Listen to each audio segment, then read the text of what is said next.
সবাইকে রমজানুল মুবারক। তো আজকে ইফতার আমি কি কি বানাবো এটা এখন তোমাদেরকে দেখাবো।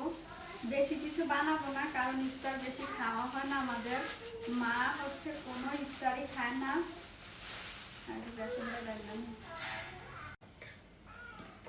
আর রোজা রেখে আমিও ভাজা পোড়া বেশি খাইতে পারি না, পেট ব্যথা করে। তো কি কি বানাইতেছি দেখাই। এখানে ডিম চপ, আলুর চপ, তারপর পেঁয়াজু, বেগুনি, তারপরে বুট আর সাথে ফল শরবত এগুলাই বানাবো, কারণ বেশি কিছু বানাইলে খাওয়া হয় না সেজন্য।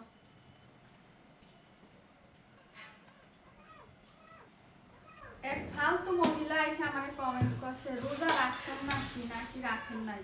এটা কেমন ধরনের প্রশ্ন? রোজা আবার মানুষেরা না রাখে? আমরা কি হিন্দু যে রোজা রাখবো না?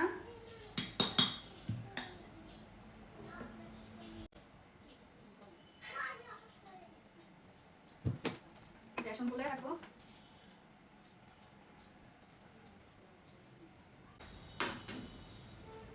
বেগুনের জন্য বেসন গুলাচ্ছি, তো সাথে একটা ডিম দিলাম। আমি বেসন গুলানোর সময় সব সময় ডিম দিই।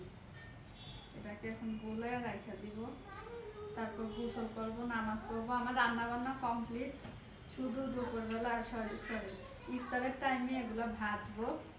আর সব কাজ করে ফেলছি, এখন নামাজ পড়বো, গোসল করে নামাজ পড়বো। এগুলো গুলে রেখে দিব।